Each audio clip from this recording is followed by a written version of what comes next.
मैं आपके इस एग्जाम के मौके पर आपके लिए लेकर आया हूं कुछ बहुत ही इंपॉर्टेंट क्वेश्चंस।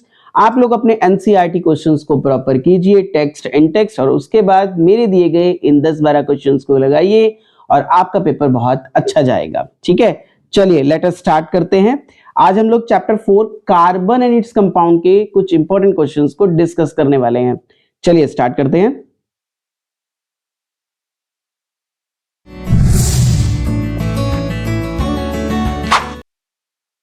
आज का बच्चों हमारा फर्स्ट क्वेश्चन है, on undergoing complete combustion in an adequate supply of oxygen, an organic compound produces only carbon dioxide and water as the products. Based on this information, which of the following homologous series would the compound belong to? ठीक है, तो आपको इस question में ये कहा गया है कि जब हम लोग क्या करते हैं, कंप्लीट कंबशन कराते हैं, मतलब बहुत अच्छी सप्लाई में एयर की, बहुत अच्छी सप्लाई हो एयर की, तो एक ऑर्गेनिक कंपाउंड क्या करता है, सिर्फ कार्बन डाइऑक्साइड और वाटर देता है एज द प्रोडक्ट। सो इस इंफॉर्मेशन के बेस पर आपको ये बताना है कि कौन सी होमोलोगस सीरीज इस कंपाउंड से बिलोंग करेगी। ठीक है, देखो बच्चों, अगर हमारे पास कोई भी ऑर्गेनिक कंपाउंड होता है तो उसमें हाइड्रोजन और ऑक्सीजन प्रेजेंट होते हैं। ठीक है, और जब हम लोग उसको क्या करते हैं, इन एडुकेट सप्लाई ऑफ एयर, हम उसको क्या करते हैं, कंबस्ट करते हैं, तो कार्बन डाइऑक्साइड और वाटर भी प्रोड्यूस करेगा। ठीक है, तो ये जो हमारे पास हाइड्रोकार्बन्स हो सकते हैं बच्चों, ये एल्केन्स हो सकते हैं, ये एल्कीन हो सकते हैं, एल्काइंस हो सकते हैं, अल्कोहल हो सकते हैं, ये ऐसा कोई भी मॉलिक्यूल हो सकता है जिसमें कार्बन बेस्ड हो, मतलब जो कार्बन जिसमें कंटेन हो। अब एल्केन्स में भी कार्बन होती है, अल्कोहल्स में भी होती है, एल्डिहाइड्स में भी होती है, एल्काइंस में भी होती है, एल्कीन्स में भी होती है बच्चों। ठीक है, तो जो भी कार्बन बेस्ड मॉलिक्यूल होगा वो हमें क्या देगा, कार्बन डाइऑक्साइड वाटर देगा। तो हमारे पास ऑप्शंस में यहां पर देखिए, एल्केन होगा, अल्कोहल होगा, एल्डिहाइड होगा, तो तीनों ही हो सकते हैं। ठीक है, और ये हमें मिलता है ऑप्शन नंबर डी में। So option number D will be our correct answer. चलिए नेक्स्ट क्वेश्चन, एक कंपाउंड है बच्चों हमारे पास, with which of the following functional groups, ठीक है, is most likely to cause the decomposition, ठीक है, ऑफ बेकिंग सोडा, ताकि कार्बन डाइऑक्साइड मतलब प्रोड्यूस हो जाए। इसमें से कौन सा कंपाउंड ऐसा होगा जो ब्रेक होगा, ठीक है, और हमें क्या देगा, कार्बन डाइऑक्साइड प्रोड्यूस करेगा। ठीक है, बेकिंग सोडा की। अब बेकिंग सोडा का आप लोगों को फॉर्मूला तो अच्छे से पता ही होगा कि बेकिंग सोडा का जो हमारे पास फॉर्मूला होता है वो होता है NaHCO3, this is sodium bicarbonate और सोडियम हाइड्रोजन कार्बोनेट। ठीक है, तो अगर बच्चों आप क्या करते हो, इसकी ना रिएक्शन कराते हो, ठीक है, मान लो आपने बेकिंग सोडे की रिएक्शन कराई, NaHCO3 लिया आपने, और इसकी रिएक्शन अगर आप क्या करते हो, ठीक है, एसिटिक एसिड के साथ करा देते हो, CH3COOH के साथ अगर आप इसकी रिएक्शन करा देते हो, ये एक्वस फॉर्म में हमारे पास। ठीक है, तो देखो यहां से क्या होगा, इसका जो एसिटेट है ये सोडियम के साथ कंबाइन होकर will give us sodium acetate, CH3COONA देगा ये सोडियम एसिटेट। ठीक है बच्चों, और साथ में यहां से क्या होगा, देखो यहां पर कंबाइंड फॉर्म में CO3 है, तो इधर क्या निकलेगी, CO2 गैस निकलेगी, और एक ऑक्सीजन और ये H और ये बचा हुआ H, ये कंबाइन होकर क्या बनाएंगे, हमारे पास वाटर बना देंगे बच्चों। ठीक है, तो अब हमें बताना है कि कौन सा कंपाउंड, कौन सा फंक्शनल ग्रुप ये चीज कर रहा होगा। ठीक है, सो ये देखो, अगर आप देखोगे ये हमारे पास आ गया COOH टाइप का। ठीक है, ये देखो ये रहा COOH टाइप का, समझ आ गया ना, ये देखो इसमें फंक्शनल ग्रुप है, तो हमारा एस ऑप्शन रहेगा, मतलब कि ऑप्शन नंबर 4 हमारा सही आंसर रहेगा। चलिए नेक्स्ट क्वेश्चन है बच्चों, हमारे पास 1 मोल इथीन है और 1 मोल हमारे पास इथाइन है, और हम क्या करते हैं, इनको separately made to completely undergo addition reaction, दोनों को अलग अलग एडिशन रिएक्शन करवाते हैं ताकि इनके अंदर से क्या एक एक सैचुरेटेड कंपाउंड बन जाए। तो विच of the following will be different for the two reactions, दोनों के लिए क्या चीज अलग रहेगी, हमें वो चीज बच्चों इसमें बतानी है। ठीक है, और हमें दिया गया कि number of moles saturated compound जो बनेंगे दोनों के वो अलग अलग होंगे, या इसमें ये होगा कि जो नंबर ऑफ मोल्स होंगे हाइड्रोजन के जो कंज्यूम होंगे वो अलग अलग होंगे बच्चों। ठीक है, तो वही चीज हमें यहाँ पर चेक करनी है। ठीक है, चलो सबसे पहले हम क्या करते हैं, यहाँ से इथीन ले लेते हैं बच्चों। ठीक है, इथीन होगा हमारे पास CH2 डबल बॉन्ड CH2, ठीक है, जिसको आप C2H4 भी बोल सकते हो, ये इथीन का मॉलिक्यूल है। इसकी आपने रिएक्शन कराई बच्चों हाइड्रोजन के साथ, ठीक है। अब देखो यहां से क्या होगा, जब आप हाइड्रोजन के साथ रिएक्शन करोगे you will get ethane CH3 ये आपको मिल गया इथेन का मॉलिक्यूल। ठीक है, अब ये देखो ये सैचुरेट हो गया क्योंकि इसमें सिंगल बॉन्ड है सारे। अगर आप इसको ऐसे खोल के लिखते हो तो आपको पता लग जाएगा पूरा। ठीक है, इस तरह से अगर आप कंप्लीटली इसको खोल के लिखते हो, ये देखो ये H हो गए सारे। ठीक है बच्चों, ये सैचुरेटेड है, इसमें डबल बॉन्ड आया तो ये अनसैचुरेटेड है। ठीक है, अब यहां पर देखो ये कितने मोल यूज हो रहे हैं, 1 मोल। ये आपको कैसे पता लगेगा, देखो यहाँ पे नंबर नहीं है कोई। ठीक है, अगर नहीं है तो मतलब 1 है, 1 मोल है ये। और ये भी कितना है हमारे पास, 1 मोल है इस रिएक्शन में हाइड्रोजन भी। और बनने वाला ये भी देखो कितना है, 1 मोल ही बना हमारे पास। ठीक है बच्चों, इसी तरह से अगर मैं रिएक्शन कराऊं इथाइन के साथ, मतलब कि CH ट्रिपल बॉन्ड CH के साथ रिएक्शन करा दूं। ठीक है, अब यहां पर क्या होगा, हाइड्रोजन होगा देखो मेरे पास। ठीक है, तो अब यहां से हमें क्या मिलेगा, दोबारा से CH3 सिंगल बॉन्ड CH3, मतलब यहां से भी क्या मिलेगा, इथेन, एक सैचुरेटेड कंपाउंड मिलेगा हमें। ठीक है, अब अगर आप इसमें देखते हो ना बच्चों, देखो जैसे यहां पर अगर आप चेक करोगे तो हाइड्रोजन चेक कर लो आप कितने हैं, कार्बन तो देखो यहां पर 2 ही हैं। ठीक है, यहां पर भी कार्बन कितने हैं, 2 हैं। इस कंपाउंड में अगर आप हाइड्रोजन देखोगे 2 2 4 और 2 6, हाइड्रोजन यहाँ पर 6 हो रहे हैं हमारे पास, है ना। कार्बन तो सेम है बट हाइड्रोजन हमारे पास क्या 6 हो रहे हैं, इधर भी 6 है हाइड्रोजन और इधर भी 6 है इसमें। अब इसमें भी आप काउंट करो, कार्बन इधर 2 है बट हाइड्रोजन कितने हैं इधर बेटे, 4 है। इधर अगर आप देखते हो कार्बन 2 है हमारे पास और हाइड्रोजन कितने हैं बच्चों, 6 है। ठीक है, अब हमें ऑप्शन में देखो क्या दिया गया था, इसने कहा number of moles of saturated compound will be form different, है ना। डिफरेंट वर्ड दिया ना, मतलब सैचुरेटेड कंपाउंड जो बनेंगे उसके मोल डिफरेंट रहेंगे। नहीं, ये तो यहां पर भी 1 मोल बना है, यहां पर भी देखो 1 ही मोल बना है बच्चों, ये है ना। फर्क कहां पर आता है, the number of moles of hydrogen consume कितने हुए, यहां पर 1 मोल हाइड्रोजन कंज्यूम हो रहा है जबकि यहां पर कितने 2 मोल हाइड्रोजन कंज्यूम होते हैं। ठीक है, सो हमारा जो ऑप्शन नंबर क्यू है बच्चों इसके लिए वो सही रहेगा, ऑप्शन नंबर बी हमारा सही आंसर हो जाएगा। ठीक है, चलिए नेक्स्ट क्वेश्चन है हमारा। अब यहां पर हमें 2 स्टेटमेंट्स दी गई हैं, एक एजर्शन है हमारे पास और दूसरा उसका रीजन है, हमें बताना है कि कौन सी सही है दोनों में से। ठीक है बच्चों, तो यहां पर हमें एजर्शन में कहा गया है vegetable oils are healthier than animal fat. बिल्कुल सही है ये बात कि जो वेजिटेबल ऑयल्स होते हैं ये ज्यादा हेल्दियर होते हैं एनिमल फैट से। ठीक है, क्योंकि बच्चों वेजिटेबल ऑयल्स में क्या होता है कि डबल बॉन्ड होते हैं, अनसैचुरेटेड कंपाउंड होते हैं इनके। ठीक है, और जिसके कारण क्या होता है कि ये एक तरह से मतलब लिक्विड स्टेट में पड़ा रहता है। आपने देखा है कि ऑयल तो सर्दियों तक में नहीं फ्रीज होता, वो एज सच पड़ा रहता है।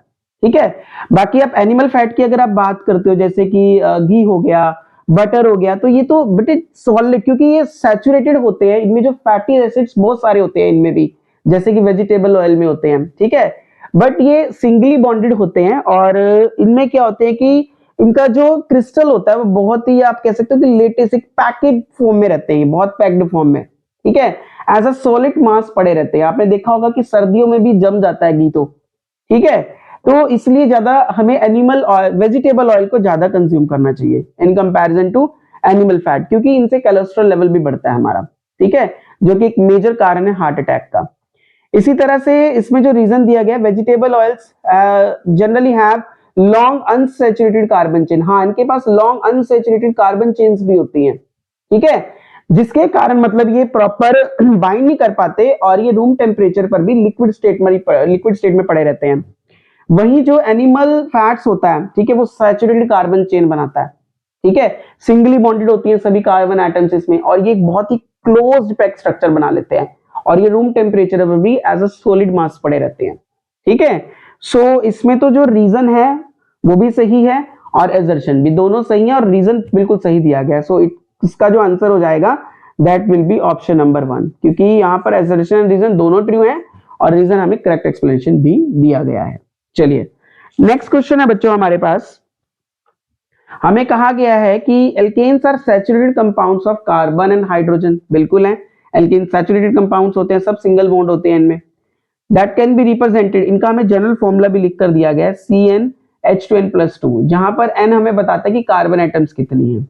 इसका एक एग्जांपल भी हमें दे दिया गया है, इथेन लिख के हमें दे दिया गया है। अगर आप इसको ऐसे मॉलिक्यूलर फॉर्म में लिखते हो तो ये ऐसे लिखा जाएगा CH3।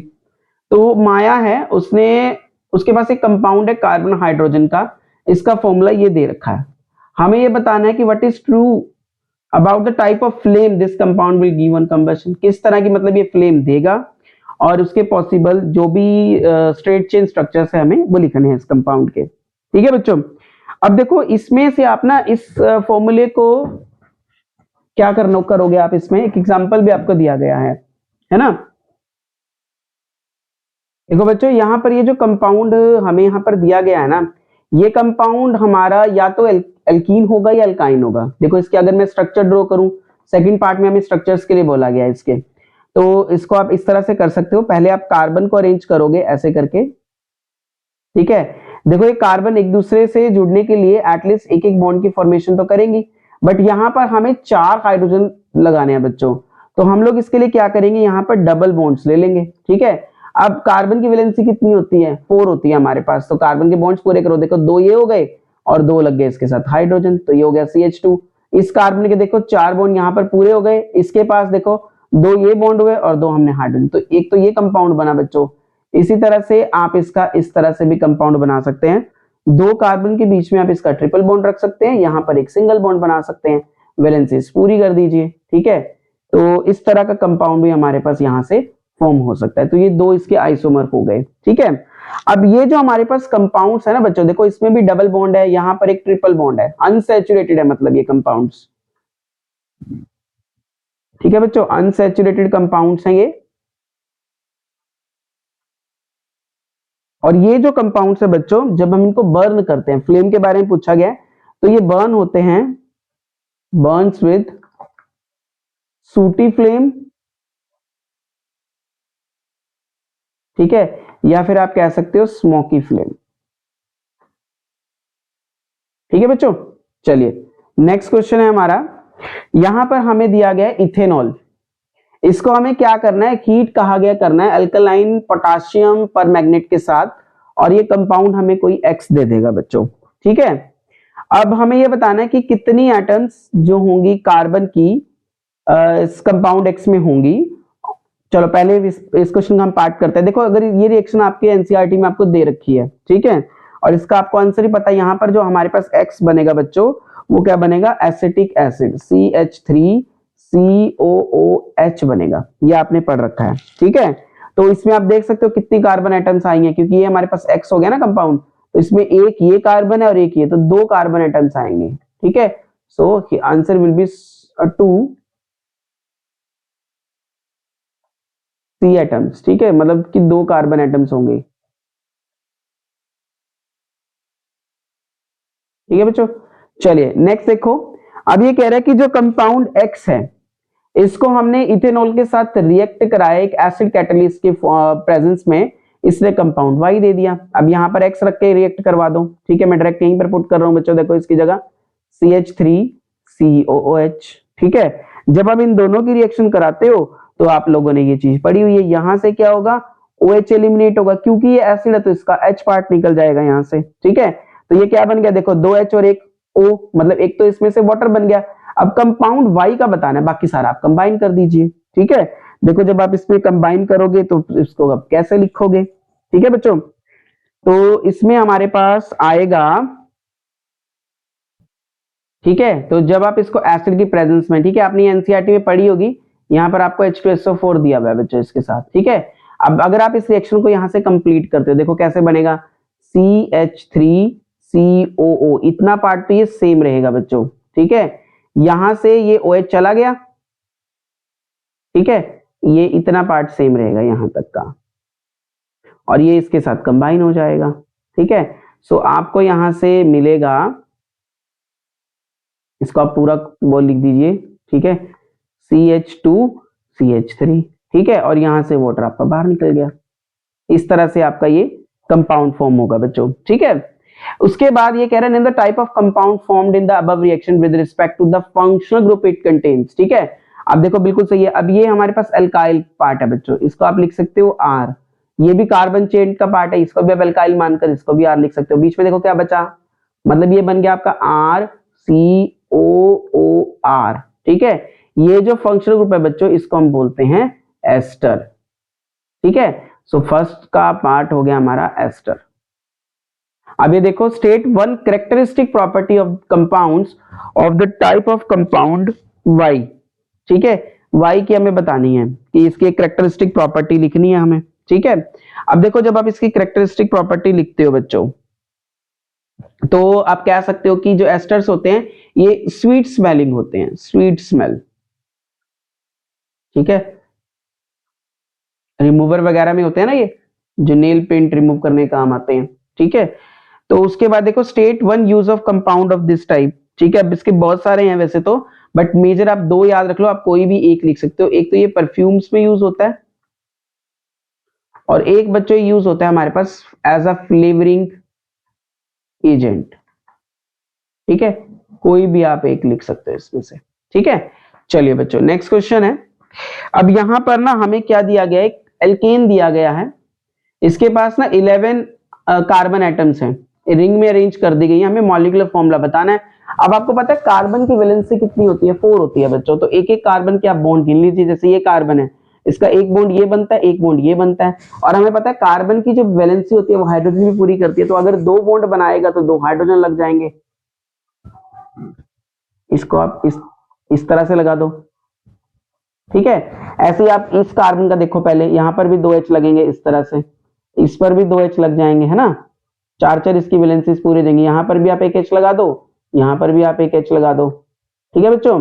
अब इसकी बात करते हैं, देखो इसमें 1 2 3 तो इसमें बॉन्ड हो गए, ठीक है बच्चों। तो इसमें के पास कितना लगेगा, एक H लगेगा यहां पर, ऐसे ही एक इधर लगेगा क्योंकि इसके पास भी 3 बॉन्ड है। अब यहां पर भी 2 हाइड्रोजन है, यहां पर भी 2 हाइड्रोजन, यहां पर भी 2 हाइड्रोजन बच्चों, ठीक है। अब आप पूरे के पूरे इसके ना हाइड्रोजन काउंट कर लो कितने बनेंगे, ठीक है। कार्बन इसमें 11 है, आप काउंट कर लेना, और हाइड्रोजन हमारे पास आएंगे बच्चों 20। तो ये इसका आंसर हो गया, ये वाला, ठीक है बच्चों। चलिए नेक्स्ट क्वेश्चन है हमारा, यहां पर दिया गया है हमें क्या करना है, होममेड विनेगर है, वाइन से बनाया जाता है। वाइन को क्या करते हैं, क्लीन ग्लास जार में ले लिया जाता है और उसको शेक किया जाता है टू एरेट इट। एरेट का मतलब होता है उसको हम बहुत अच्छे से शेक करेंगे ताकि उसमें पूरे में ना एयर पास हो जाए, ठीक है। So some water is added to the jar, हम जार में कुछ वाटर ऐड करते हैं और उसको फिर अनडिस्टर्ब रख देते हैं एक डार्क प्लेस में रूम टेम्परेचर पर, ठीक है, ताकि वो फर्मेंट हो सके, ठीक है। सो 3 से 4 हफ्ते के बाद क्या होगा, जो विनेगर होगा हमारा वो यूज करने के लिए तैयार हो जाता है, ठीक है। सो सबसे पहले हमें ये पूछ रहा है कि फंक्शनल ग्रुप्स बताने हैं हमें, ठीक है, मेन ऑर्गेनिक कंपाउंड्स के प्रेजेंट इन वाइन और विनेगर में जो प्रेजेंट होते हैं। अब विनेगर में तो जो है ना बच्चों, विनेगर में हमारे पास प्रेजेंट होता है एल्कोहल, ठीक है, एल्कोहल, ठीक है। या तो आप एल्कोहल ही लिख देना या आप इसका फॉर्मूला लिख देना OH, ठीक है। इसको हम एक तरह से और लिख सकते हैं, इसको हम हाइड्रोक्सी भी बोल सकते हैं, हाइड्रोक्सी ग्रुप, ठीक है। ये तो हो गए वाइन के फंक्शनल ग्रुप्स, ठीक है। इसी तरह से अगर आपको विनेगर के लिखने हो बच्चों, तो विनेगर में हमारे पास मेन तो एक ही होता है, कार्बोक्सिलिक एसिड होता है हमारे पास इसमें, कार्बोक्सिलिक एसिड, ठीक है बच्चों। ये इसमें मेन फंक्शनल ग्रुप प्रेजेंट होता है, ठीक है। या आप इसको कार्बोक्सिल भी बोलते हो, कार्बोक्सिल, ठीक है बच्चों। नेक्स्ट है हमारे पास based on the atoms getting added और रिमूव्ड, जब हम क्या करेंगे वाइन को विनेगर में कन्वर्ट करेंगे, सो हमें बताना है कि किस तरह की रिएक्शन होगी इसमें, ठीक है बच्चों।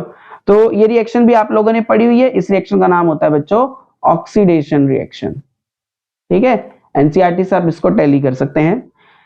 हमें केमिकल रिएजेंट्स का नाम बताना है, ठीक है, कोई भी केमिकल रिएजेंट जो यूज होगा सेम रिएक्शन के लिए अगर हम इसको लेबोरेटरी में कैरी कराते हैं, ठीक है। सो ये भी आपने रिएक्शन पढ़ी है, अभी हमने पीछे भी देखी है रिएक्शन एक क्वेश्चन में।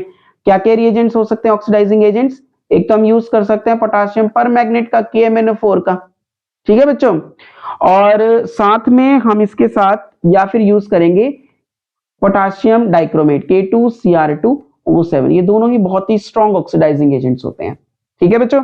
चलिए अब नेक्स्ट क्वेश्चन है हमारा, हमारे पास क्या है, यहां पर कंपाउंड है, ठीक है, और कंपाउंड में एक आइडेंटिकल मॉलिक्यूलर फॉर्मूला है बट उसके स्ट्रक्चर्स डिफरेंट हैं, ठीक है, उसको हम कहते हैं स्ट्रक्चरल आइसोमर्स, मतलब ऐसे कंपाउंड जिनका मॉलिक्यूलर फॉर्मूला सेम हो बट हम उनके स्ट्रक्चर्स अलग अलग लिख सकें, उसको स्ट्रक्चरल आइसोमर बोलते हैं। सो ये कह रहा है कि फर्स्ट पार्ट में कि in case of saturated hydrocarbon, saturated मतलब single hydrogen sorry single bond होनी चाहिए कार्बन कार्बन के बीच में। So minimum number of carbon atoms बतानी है हमें एक मॉलिक्यूल में जो कि नीडेड होंगी, जरूरी होंगी एक मॉलिक्यूल में for it to have a structural isomer. ठीक है, तो उसके लिए बच्चों मिनिमम 4 होनी चाहिए, क्योंकि 4 से अगर कम कार्बन एटम का कंपाउंड होगा तो आप फॉर्म नहीं कर पाओगे उसके स्ट्रक्चरल आइसोमर। तो कम से कम मिनिमम टू मिनिमम 4 होनी चाहिए, उससे ज्यादा आप जितने मर्जी रख सकते हो, कम से कम 4।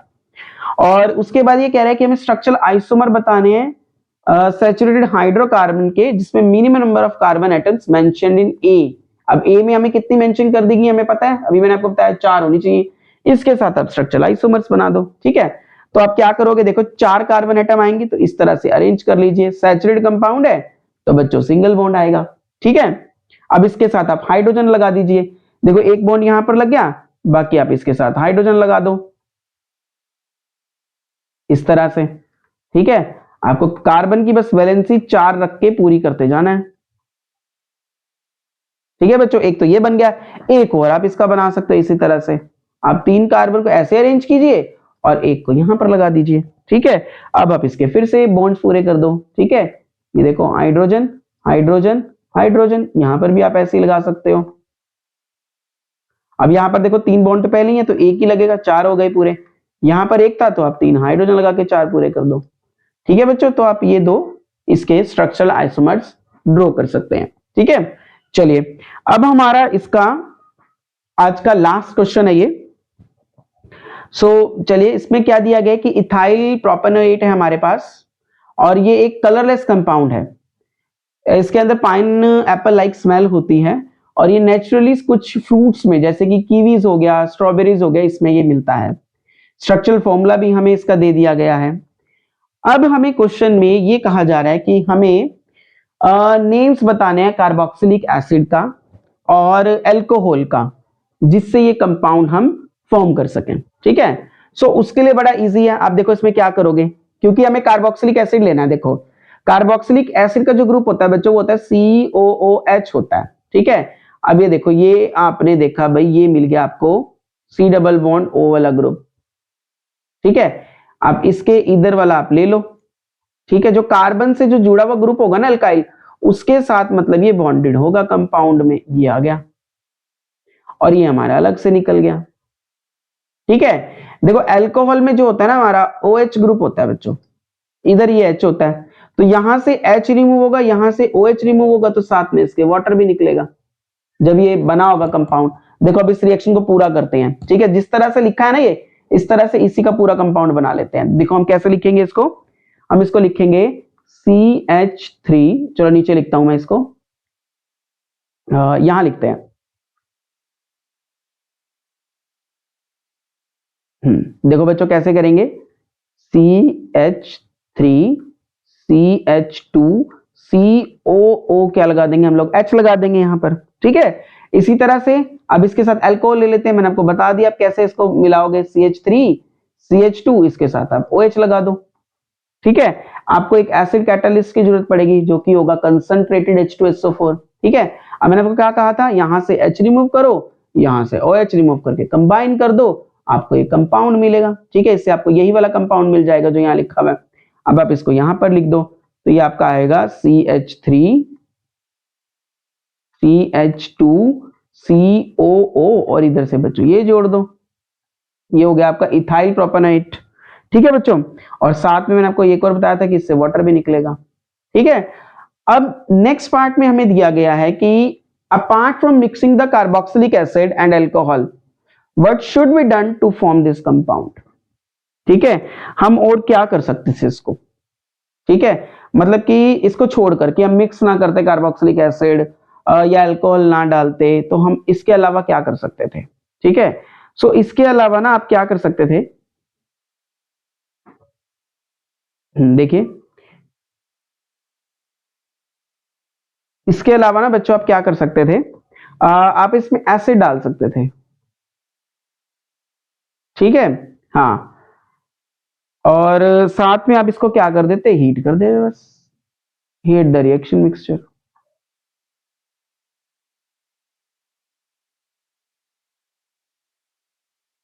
ठीक है बच्चों, आप रिएक्शन मिक्सचर को हीट कर सकते थे। Hope you will understand all this questions, और आप इन क्वेश्चंस को जरूर लगाइएगा, ये बहुत इंपॉर्टेंट क्वेश्चंस हैं, इसमें से आपको कोई ना कोई क्वेश्चन बच्चों पेपर में आपके जरूर मिलेगा। चलिए, थैंक यू सो मच।